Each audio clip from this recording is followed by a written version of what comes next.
in the wake of the hysteria created by the coronavirus, I have been holding my breath and keeping my calm the whole time. A lot of people have been saying, "Oh, Joe, you better do something on coronavirus," and I've just been laughing because I remember that several years ago within my city and even beyond my city in the city of in the state of Maryland, U.S. I remember that I went around and I was telling people that there would be a scenario where people are going to be on lockdown like this and not allowed to step out of their homes, and there will even be deaths on the street. And I even told some of my African brothers and sisters that most of them may have a problem even getting on the plane to come home if they wanted to. And everybody said, "Oh, Joseph, you are such a conspiracy theorist." People called me nuts and called me crazy and all kinds of stuff. 10 years down the line, people are calling me from all over. "Joe, that thing you said, it's happening. Oh my gosh, you saw it, you saw it." I wasn't even prophesying. I was just telling them based on research that I had carried out. A lot of us in this world don't react unless something goes fundamentally wrong. Just like when the thing hits you like a buck in the head, that's when many of us wake up. Coronavirus, look at the hysteria. We have poverty today in the world. It has killed way more than even Ebola, SARS, Corona could ever kill in 1,000 lifetimes. I have never seen this level of hysteria around poverty and its ravaging effect in Africa and so many other places. Obesity, disinformation, all these things have been killing. No hysteria. Why Corona?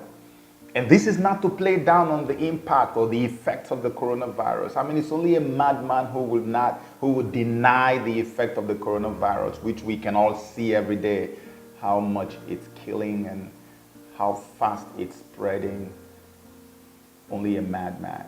So I'm not playing down on the effects of corona, but why the hysteria? I always want to ask why. It's almost like a shutdown of all human activities as we know it.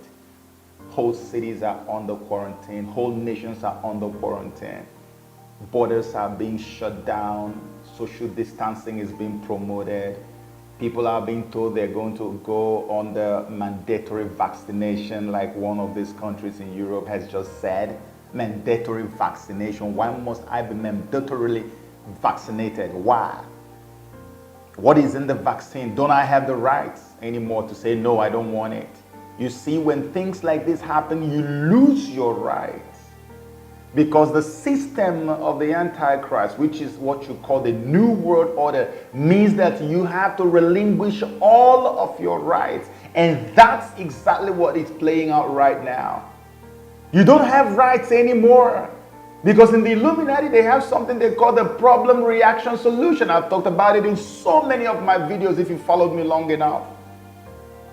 Illuminati will go and use a proxy to create a problem, manufacture a problem actually. Man-made problem. They use a proxy, or they will do it from behind the scene, and then they will sit back and allow the people react to it hysterically. People are losing their mind, losing their cool. Oh my gosh, we're about to die. That's reaction. And then they already had a solution in place, a solution for that problem which they created. But they know that if they introduce that solution to you under normal circumstances, you will stone them to death. So what they will do is that they just let you react to the problem they've created and make you cry out for the solution, which is also going to be a solution that will ensure your rights are taken away. And so when you react that way, they will now bring that solution by force to you. You are begging for that solution now, something that ordinarily you would never have loved for them to give to you. Problem, coronavirus. Reaction, hysteria, shutdown, border shutdown, social distancing. And then solution, mandatory vaccination. That's exactly what is going on right now. When things like this happen, for those of us who still think like humans, the first thing that comes to mind is Revelation chapter 13. The New World Order, the Antichrist system. The Antichrist is going to rule the world. with one word religion and one word government. And so there's a guy called Anthony Lewandowski. Anthony Lewandowski came up with something he calls the Church of Artificial Intelligence. And he created a Church of Artificial Intelligence. Can you imagine that? You know, I've told you people several times in my videos that the future of our world is AI, artificial intelligence. The Antichrist is going to rule this world. He's going to use artificial intelligence to rule the world. And you can see what these people are doing right now. You see what they're doing? They are telling everybody to go home and work from home. They are telling people who want to do conference, the international conference abroad, have your own web conference. Everything is now web-based. Everything is web-based. Everything is now done through the internet, which is what?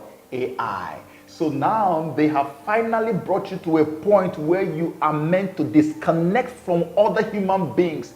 Have very little to no interaction with your fellow human beings, which is what they promote as social distancing.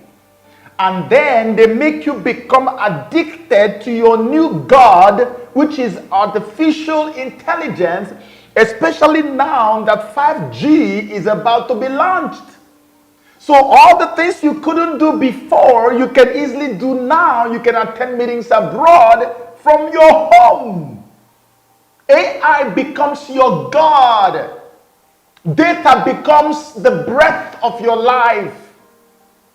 You have just changed overnight without knowing it. And it's not going to change anytime soon. So you can see how many companies have told their workers to work from home now. You see how they have herded everybody like a sheep going to the slaughter. The people, years ago when we used to scream about this, and people would tell us, it is not possible, Joe. How can you just control an entire population like that? How can you get everybody on lockdown and get them to do this and do that? Oh, well, we have mandatory vaccination going on in Europe. One guy said I had to run away from UK because I know mandatory vaccination is coming to UK soon. And I told my people that would come 10 years ago. You say, no, it was not possible. It's happening before our eyes. And when they have made you to become so used to AI, artificial intelligence, and then, my God, you want to go to worship God, you worship through the internet. You want to go for shopping, you shop through the internet. You want to watch a movie? That's why Netflix is so big now. Going to the cinema, you can't compare anything. Netflix is the big, everything is online now.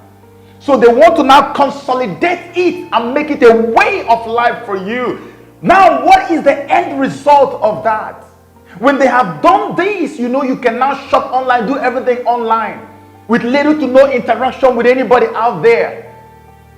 The time is going to come when they will let you know, you see, all this you're shopping online, because now pretty much everything you do is online and you have to use your card. They said that card has issues. We need to change the card. And from changing the card now, we need to get something more efficient, because now you know you don't have any other option, because the only option you have is online. If they tell you that you have to get a microchip, which is actually the mark of the beast, that you have to get a microchip to be able to shop online or do other things, you will not hesitate to take it, because you don't even have any option of going to do anything outside, because they would have already conditioned all of humanity to do everything online. Data is your breath now. That's what the Bible says. Without the man, you can't buy or sell anything, because your buying and selling now happens from the comfort of your home in front of your computer. Let's read what Lewandowski talked about the God. He said there's an AI God in his AI church. Artificial Intelligence Church has a God which is also AI. And this is how he described this God. He calls that God whatever. Here he says, with the internet as its nervous system, the world's connected cell phones and sensors as its sense organs, and data centers as its brain. Data centers as its brain. The whatever, which is the God, will hear everything, see everything, and be everywhere at all times. The only rational word to describe that whatever, thinks Lewandowski, is God. Written here. And the only way to influence a deity is through prayer and worship. He just described what the Antichrist is going to look like for us. The documents state that Way of the Future's activities will focus on the realization, acceptance, and worship of a Godhead based on artificial intelligence developed through computer hardware and software. Yeah. You've expressed your reservations about AI and your fears about that. Yeah, I just think the singularity is probably the right word, because we just don't know what's going to happen once there's intelligence substantially greater than that of a human brain. The primitive forms of artificial intelligence we already have proved very useful, but I think the development of full artificial intelligence could spell the end of the human race. In ancient times, land was the most important asset in the economy, so politics was the struggle to control land. In the last 200 years, machines replaced land as the most important economic asset, so politics became the struggle to control the machines. And now data is replacing machines as the most important asset. So politics is really a struggle about who owns and who controls the flows of data in the world. Government fought to have control over land in the past. Later, they began to fight to have control over machines. Now, the governments are fighting to have control over data. And that's why China came out with 5G and America had a problem with it. Why should they come first with it? And that's why they began to frustrate the efforts of Huawei. Nations are now fighting to control data, because data is going to be the source of everything you do in the end time. That's why you see them telling everybody you have to work from home. They are conditioning you. They are conditioning you. A lot of things are going to happen and things will never be the same again. If you're a rational thinking person by now, you will know that the system of the Antichrist is now about to be launched. But is it just enough to say that? Can I prove it further to you that the system of the Antichrist is about to be launched in our world? And I'm going to connect this to our man, Donald Trump. Okay, so recently, Pope Francis, the man you know who has been on a mission to unite all the religions of the world. I mean, he does not make any apologies for it. He does not hide it. He does not mince words. The guy wants every religion in the world to unite, to the point he even told Christians that proselytizing is bad. That means that Christians should stop going out to preach to people of other religions to convert them into Christianity. That is wrong. It is a sin. Pope Francis said that live. Said he would never do that. Why would you convert? And you know why he said that? Because the man believes that all the religions are good and they are the same and they all worship the same God. That's why he has been fighting to bring every single religion that has a name in this world under one umbrella. What did the Bible say about that in Revelation chapter 13? He calls it the one world religion. Are we close to one world religion being activated officially in our world? Yes. Let me prove it to you. Some things happened this week that we think should really capture the attention of most people, especially Protestants. I don't know if you're aware of what the Pope did on Thursday, September 12, but he had a special video where he is now setting up a date to establish a global pact with the leaders of the world to re-educate the young people of the world. This was also presented by the Vatican in written form, as well as the Pope himself reading it on a video, and the date is May 14, 2020.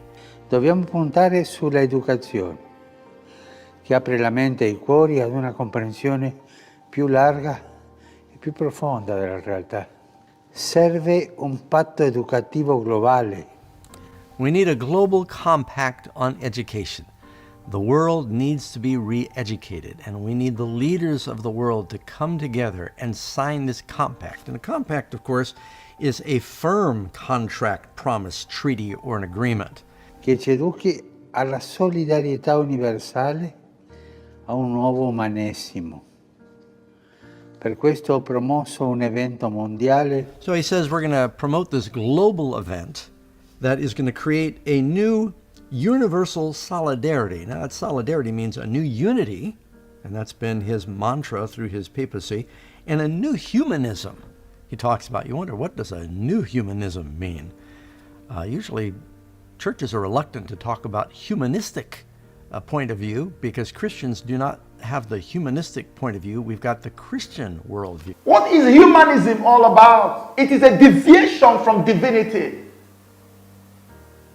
That's what they want to do, to re-educate the children of the world, just like Planned Parenthood has been re-educating our children on comprehensive sexuality education, telling babies as young as 4, 5, 6, 7 that masturbation is good, that it's okay to fall in love with somebody of the same gender. Somebody who is a woman can actually become a male, and a male can actually become a woman. That is normal. These are the new normals. Un proverbio africano recita che per educare un bambino serve un intero villaggio, ma dobbiamo costruirlo, questo villaggio.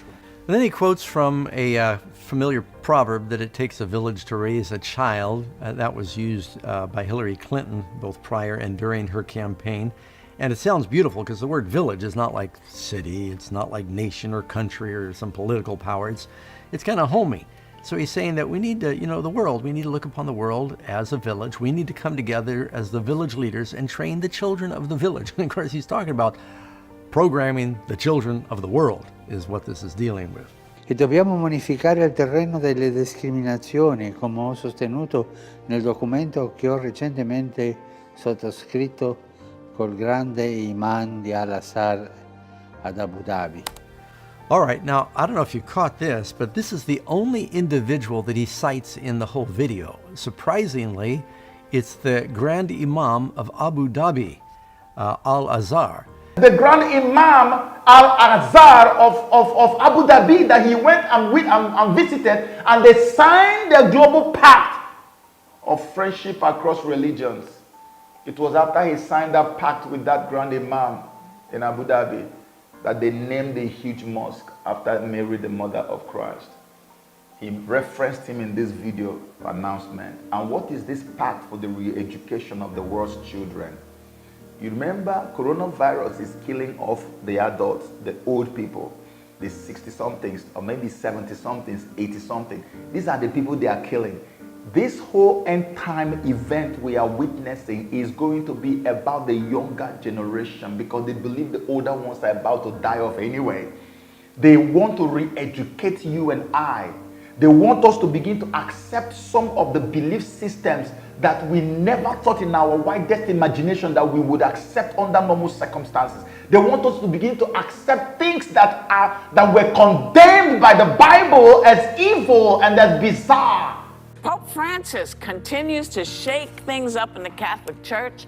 Yesterday, apparently, he was talking to a gay man in Chile and told him that you are gay, doesn't matter, God made you like this and loves you like this. So will Catholics follow his who am I to judge stand? That's the re-education program that is about to happen. That's what the man is going to do. And he is also focusing that on the so-called environmental thing that we're talking about.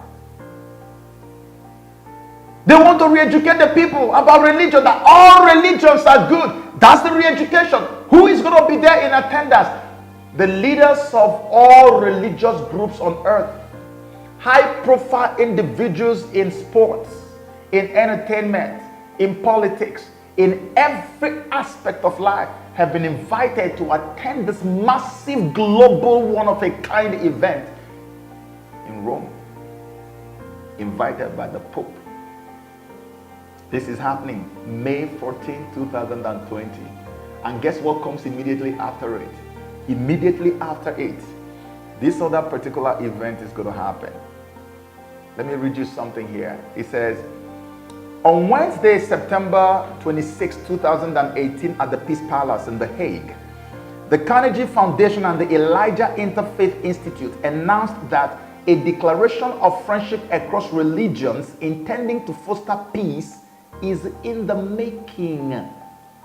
Okay, here's what comes after that. It says, prominent religious leaders of the various faiths in the world will be invited to sign the declaration at a historic summit at the Peace Palace in June 2020. This thing they want to sign is to activate the one world religion for the first time in history, since we've been reading it in the Bible.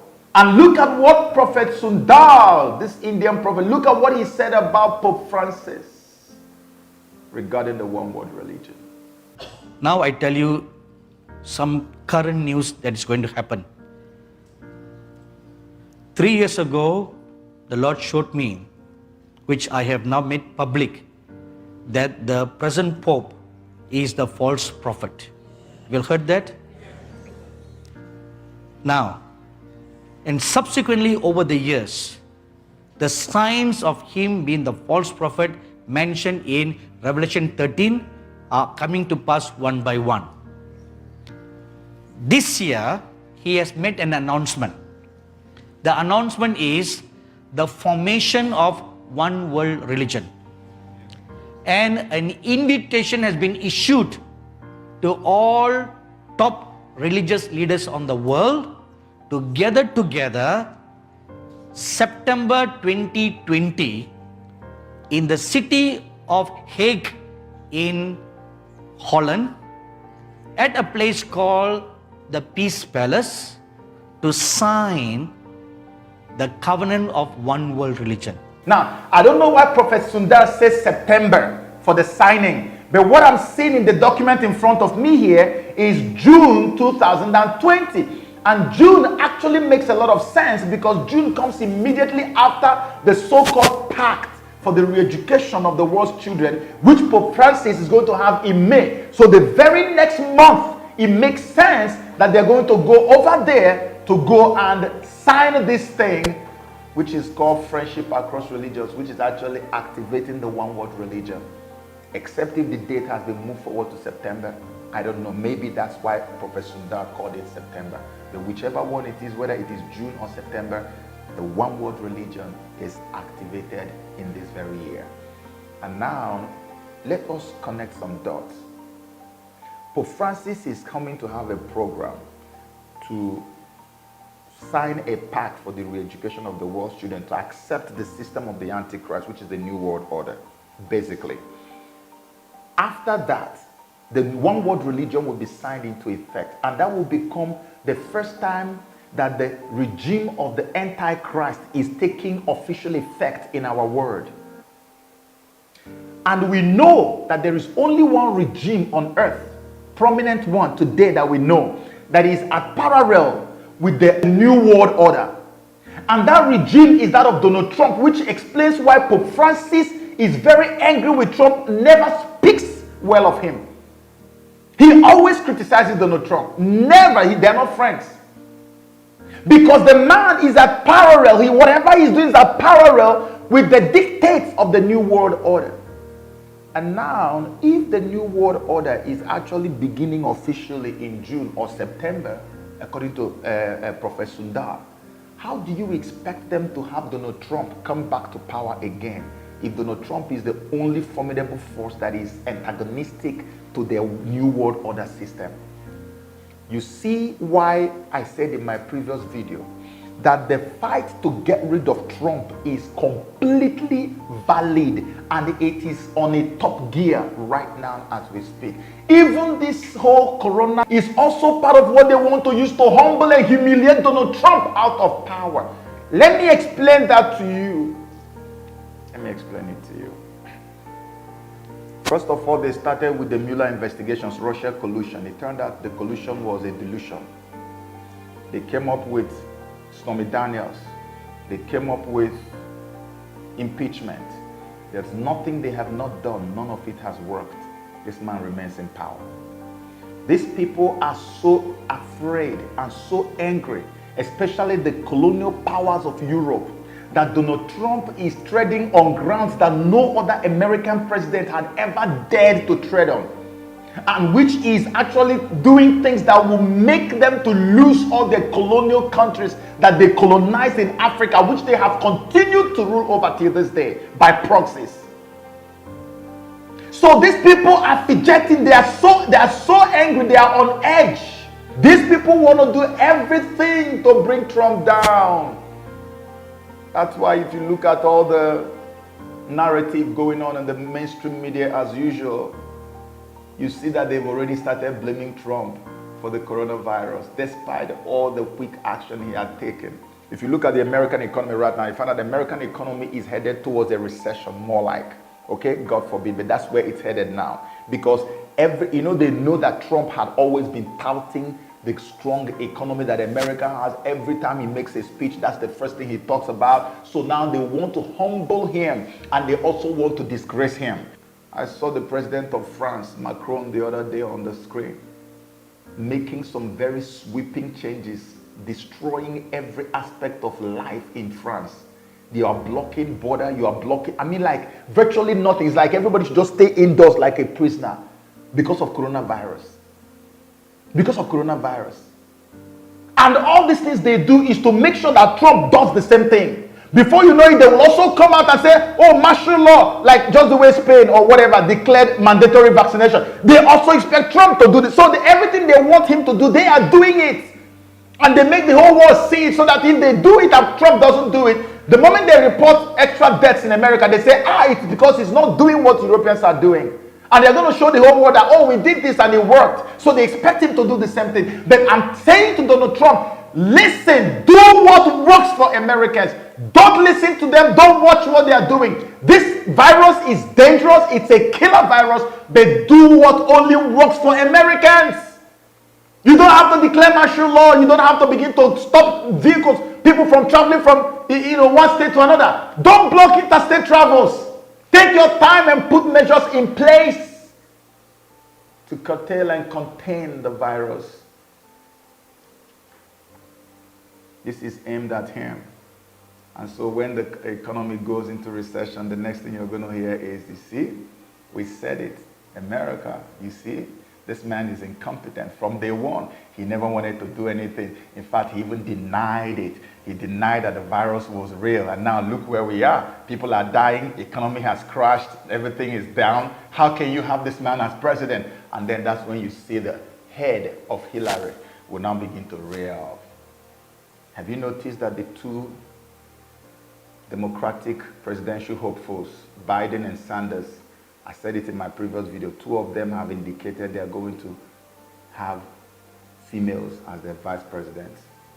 Did you see the recent publication now on Breitbart News? Whoopi Goldberg has now advised Biden, Whoopi Goldberg, right, from the View, has advised Biden to pick Hillary Clinton as her vice president. In that Simpsons video that I showed in my previous video, there's a Simpsons video. You know the Simpsons, okay? The sitcom. They always make predictions. I detailed this in my previous video. They predicted the 9/11. They predicted that Disney was going to buy Fox. They predicted Donald Trump presidency. And in that prediction, they had a woman called Lisa who took over from Donald Trump around about 2020, from the way they put it. Now, this woman is busy calling her cabinet and saying, let's know where we are now in the economy. And they say, oh, we are broke because of what Trump did. So it's almost, in other words, Trump bankrupted America. And that's almost what they are working the man into right now. So the moment they pick Hillary as vice presidential candidate, just know it deep down in your spirit that Hillary has become America's president.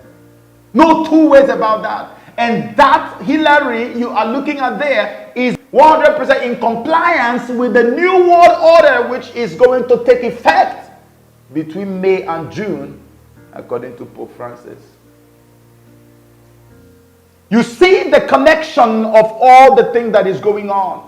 That's why life is completely changing for everyone right now. And they are going to put more pressure and put more pressure and put more pressure until they make this man cave. But then for us who are Christians, this is the best time for us to begin to pray. It is time for us to pray for Donald Trump. If we don't pray for Donald Trump, mark my words, this terrorism that has been declared on Christians in Nigeria, it will take another turn for the worse. This man is the only ray of hope we have today. And from the things that I see, from the dots I am connecting, The dark clouds are closing in on him at an unprecedented rate.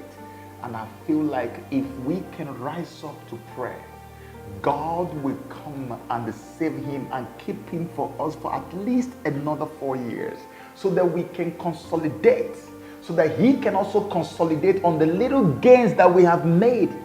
To the point that in Nigeria today, people are afraid of Donald Trump, that they even know that there's somebody who is speaking for Christians in Nigeria. To the extent that today we now know that the Trump administration has put a bounty on the Boko Haram leader and has decided that they are going to get him whatever it takes, just like they got the Soleimani of Iran. Imagine that just shortly before they were supposed to come in, because they've already created a global alliance against religious persecution and mentioned Nigeria in one of the places where they need to intervene.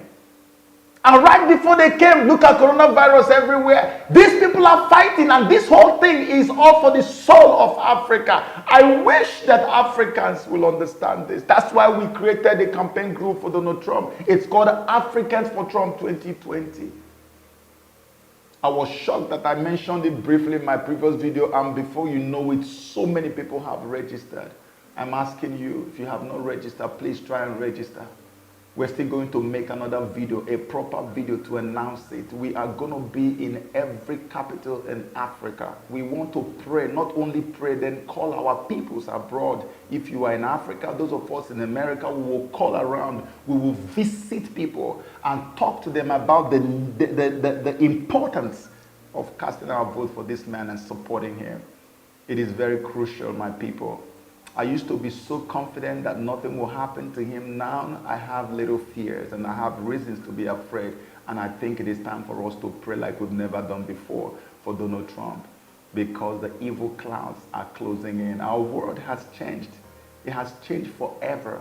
And I know I can only pray and hope that this thing is going to lead to a massive revival, so that those people who thought that God didn't mean anything, people who didn't think that God is all, now their eyes are opening. They are waking up to the realities that the devil has been deceiving them. And now when you see what is happening around the world, nobody will tell you to run to God, because the time is here. You read it in the book of Revelation. You were told it's going to happen many, many years to come. It's here right now, and we are living it now. It's time to make a move. Pray with me that God will preserve this man and that he will keep the rest of us. Amen. Thank you.